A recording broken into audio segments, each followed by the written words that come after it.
¿Qué tal, amigos de NetTrainers? Estamos haciendo un pequeño laboratorio acá, aprovechando las nuevas funcionalidades del emulador NSP, la versión 380. Ahora ya incluye un firewall, como les mostré en otro video. En este caso tenemos un switch, pequeño switch de acceso, switch que hace las veces de un core, y ahí tenemos este firewall haciendo la conexión hacia una red externa que simulamos con este switch que le llamamos internet.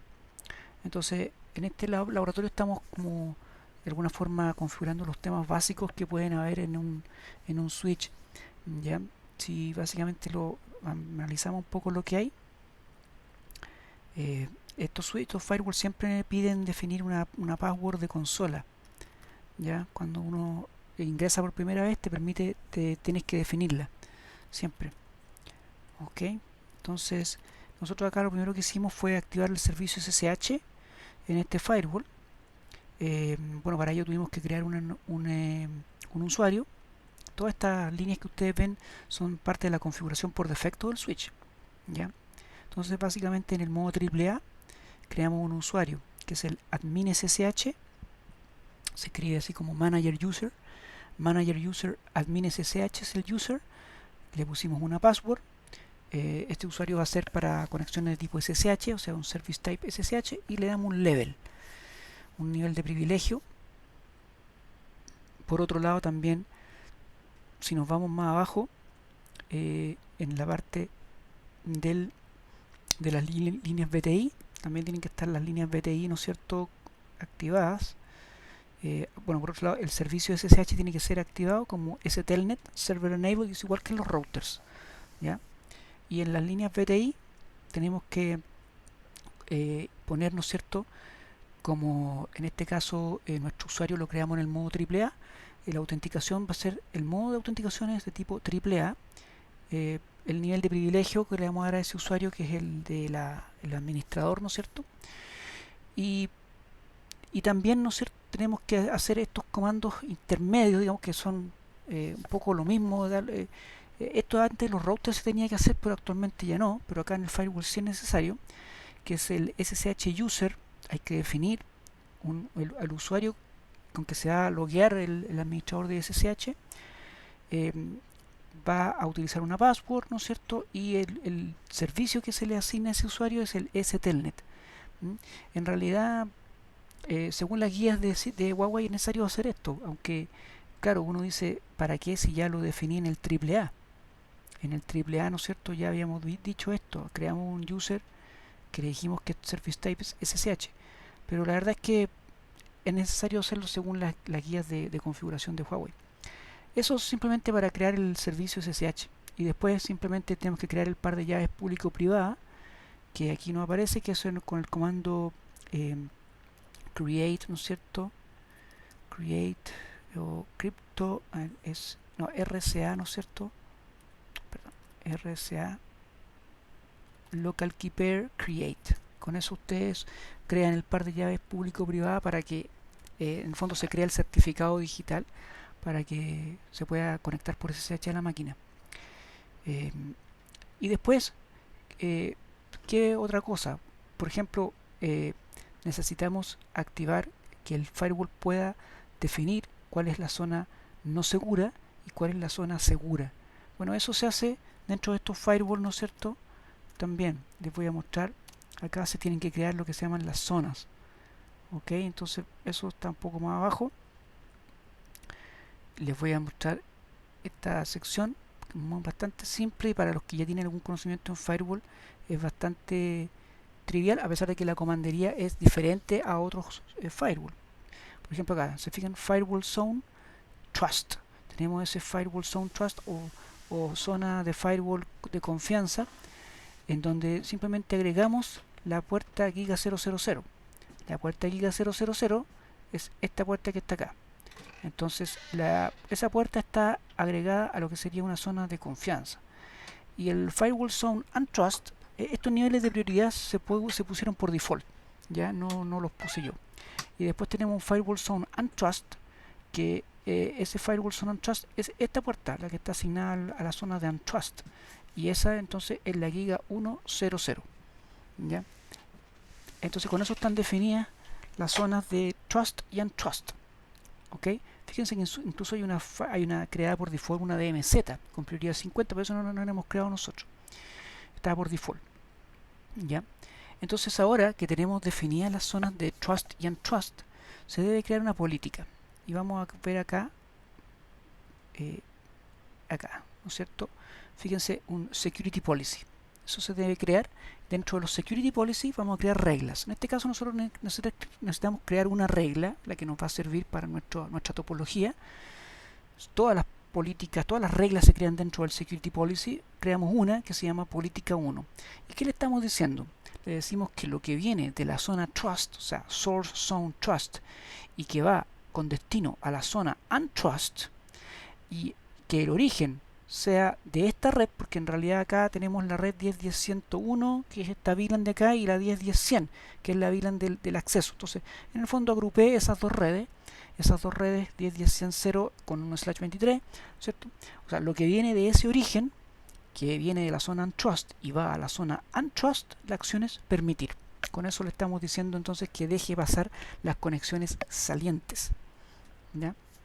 Salientes, o sea, que van de una zona de confianza hacia una zona de no confianza, o de menos confianza en realidad. Con eso ya está creada en fondo esa política. Y lo otro es crear la política de nateo, fundamental. En este caso, en este firewall tenemos una IP pública, en este caso puesta en esta puerta outside o puerta exterior, y del otro lado tenemos obviamente direccionamiento privado. Y vamos a natear usando la IP de la puerta. Entonces tenemos que crear una NAT policy.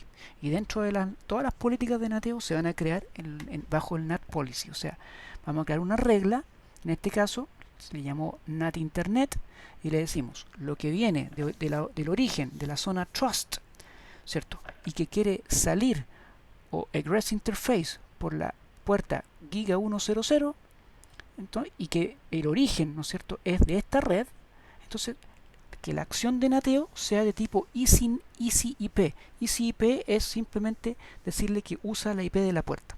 No vas a usar un address pool o algo así, en este caso, como si fuera un pool de nateo que estuviera configurado aparte. No.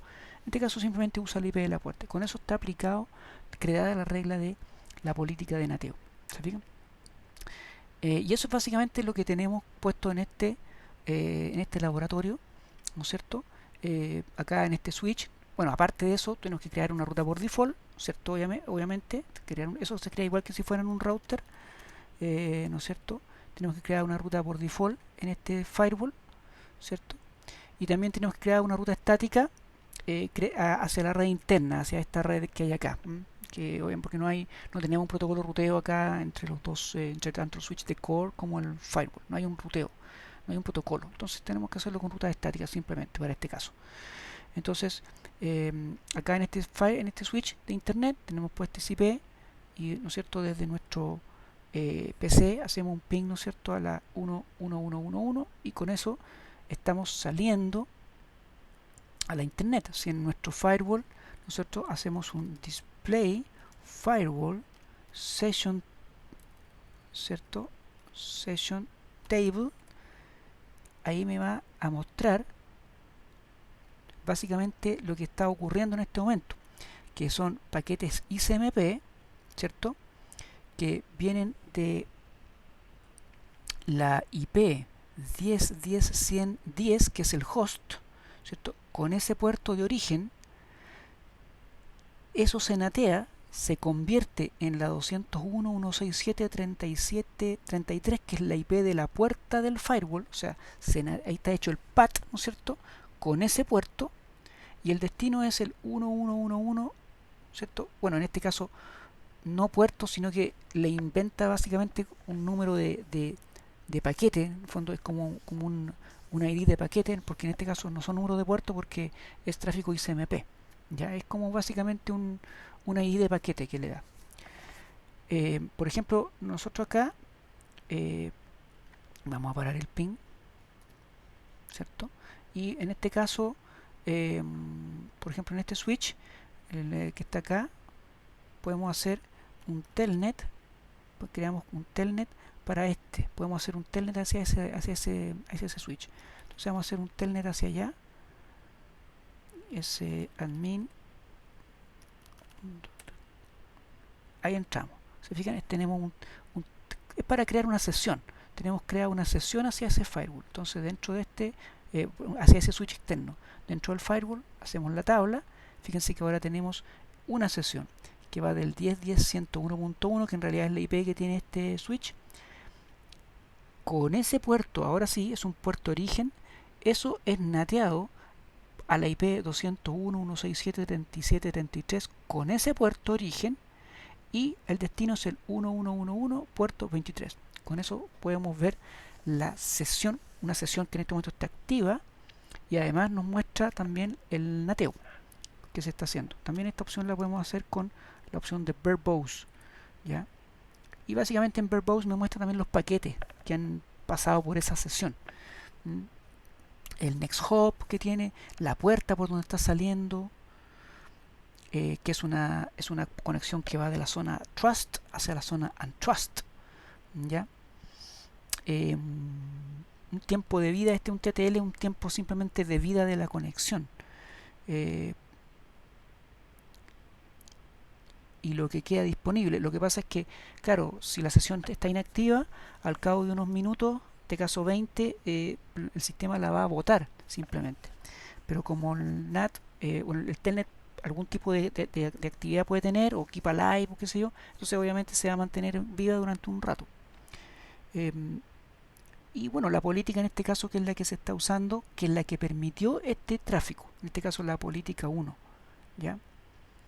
Y hay varios comandos así, en realidad, para visualizar ese tipo visualizar la sesión. De hecho, en display, firewall, ¿cierto? Tenemos varias opciones para ver logs, ¿cierto?